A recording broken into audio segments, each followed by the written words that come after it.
కోర్సులు అత్యుత్తమ అవకాశాలు మీ భవిష్యత్తుకు బలమైన పునాది జేబీఐటీలో బీటెక్ తో సాధ్యం. అడ్మిషన్ల కోసం సంప్రదించండి. ఆ జనసేన ఎమ్మెల్యే ఏకంగా కూటమి సర్కార్కే షాక్ ఇచ్చారా?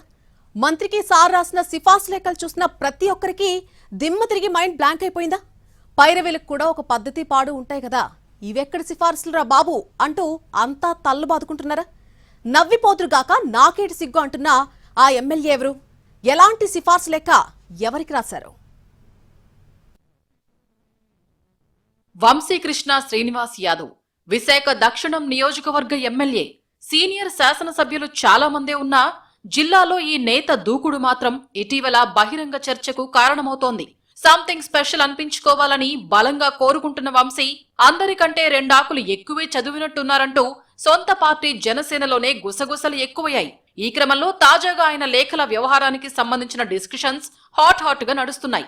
మంత్రి నారాయణకు ఎమ్మెల్యే లేఖ రాయడం ఒక ఎత్తైతే అందులో ప్రస్తావించిన అంశాల్ని చూసి సీనియర్ నేతలకు సైతం మతిపోతోందట. లెటర్స్ ను జనసేనకే చెందిన మాజీ కార్పొరేటర్ మూర్తి యాదవ్ బహిర్గతం చేయటం, పవన్ కళ్యాణ్ కల్పించుకోవాలని కోరడంతో అందరి అటెన్షన్ అటువైపు మళ్లింది.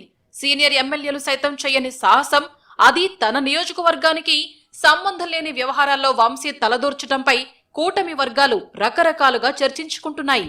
ఎమ్మెల్యే రాసిన సిఫార్సు లేఖలు చూసి ఏకంగా ఉన్నతాధికారులు సైతం కళ్లు తేలేయడం ఇక్కడ ఇంకా పెద్ద ట్విస్ట్. ఎమ్మెల్యే సార్ కోరింది ఏ పోస్టింగో ట్రాన్స్ఫరో కానే కాదు, గ్రేటర్ విశాఖ మున్సిపల్ కార్పొరేషన్ ఆధీనంలో ఉన్న కోట్ల రూపాయల విలువైన పార్కు స్థలాల్ని బదలాయించాలని కోరి కలకలం రేపారాయన. స్వయంగా తన లెటర్ హెడ్ మీదే సిఫార్సు లేఖ పంపడంతో మంత్రి పేషి ఆఫీసర్ సైతం ముక్కున వేలేసుకున్నట్టు తెలిసింది. ఈస్ట్ పాయింట్ కాలనీలో సాయిబాబా ఆలయ కమిటీ 2 పార్కుల్ని దశాబ్దాలుగా ఉపయోగించుకుంటోంది. బాబా పూజకు అవసరమైన మొక్కలు పెంచడానికి ఒకటి, ప్రత్యేక పూజల సమయాల్లో పల్లకీని దింపడానికి మరొక దాన్ని వినియోగిస్తున్నారు. ఈ 2 పార్కులు కలిపి 3660 చదరపు గజాల విస్తీర్ణం ఉంటుంది. ఇక్కడ గజం విలువ 1,50,000 పైనే. ఆ లెక్కన కోట్ల విలువైన ఆస్తిని గతంలో ప్రైవేటు వ్యక్తులు క్లెయిమ్ చేసుకోగా కోర్టు కేసు వేసి మరీ దక్కించుకుంది జీవీఎంసీ.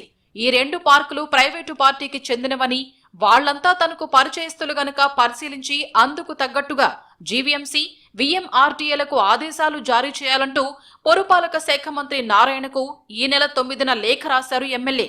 లేదంటే నష్టపరిహారం ఇవ్వాలని కూడా సూచించారు. ఆ భూముల విలువ సుమారు 55 కోట్లు ఉంటుందని అంచనా కట్టారు.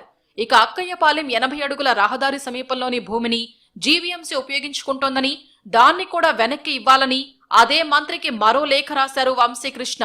ఈ భూమి మొత్తం దశాబ్దాలుగా జీవీఎంసీ వినియోగంలో ఉంది. అక్కడి ప్రజలకు నీటిని అందించేందుకు ఓవర్ హెడ్ ట్యాంక్, జీవీఎంసీ కార్యాలయం, పారిశుద్ధ్య వాహనాల పార్కింగ్ కోసం వాడుకుంటోంది. ఈ భూమి కూడా తనకు అత్యంత ఆప్తులైన వారికి చెందింది కనుక తగిన నిర్ణయం తీసుకోవాలని ఎమ్మెల్యే మంత్రిని కోరారు.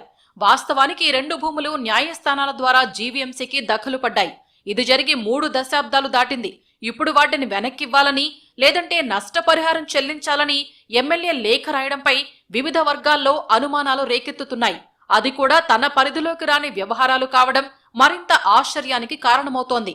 వాస్తవానికి వంశీ ప్రాతినిధ్యం వహిస్తున్న దక్షిణ నియోజకవర్గంలో రాజకీయంగా ప్రతికూలతలు పెరుగుతున్నాయి. ఎన్నికలకు కొద్ది రోజుల ముందు వరకు వైఎస్ఆర్ కాంగ్రెస్ పార్టీ ముఖ్య నేతల్లో ఒకరుగా చలామణి అయ్యారు వంశీ.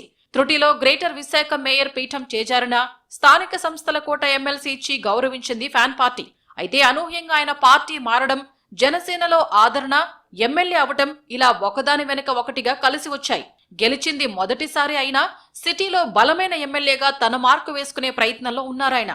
తాను సుదీర్ఘకాలం పనిచేసిన వైసీపీని టార్గెట్ చేయటం, మొదటి నుంచి రాజకీయ ప్రత్యర్థులైన టీడీపీ నేతలతో సంబంధ బాంధవ్యాలు పెంచుకోవటం ద్వారా తాను కూటమి ముక్కనేనని చెప్పుకునే ప్రయత్నం చేస్తున్నారు. సరిగ్గా ఇక్కడి నుంచే south TDP versus MLA fight ముదిరి పాకాన పడింది. ఇక్కడ టీడీపీ ఇన్ఛార్జ్ సీతంరాజు సుధాకర్, ఎమ్మెల్యే వంశీ ఎడముఖం పెడముఖం కావడంతో అటు టీడీపీ ఇటు జనసేన వర్గాలు రగిలిపోతున్నాయి. ఇవన్నీ చాలవన్నట్టు ఇప్పుడు ఎమ్మెల్యే దశాబ్దాల నాటి భూముల తుట్టెను కదిలించటం చర్చనీయాంశమైంది. ఎప్పుడో విశాఖ మున్సిపాలిటీకి దఖలు పడ్డ భూముల్ని తిరిగి ఇవ్వాలంటూ ఎమ్మెల్యే మంత్రికి లేఖలు రాశారంటే అది తెగింపు కాక ఇంకేంటనే వాళ్లు సైతం ఉన్నారు.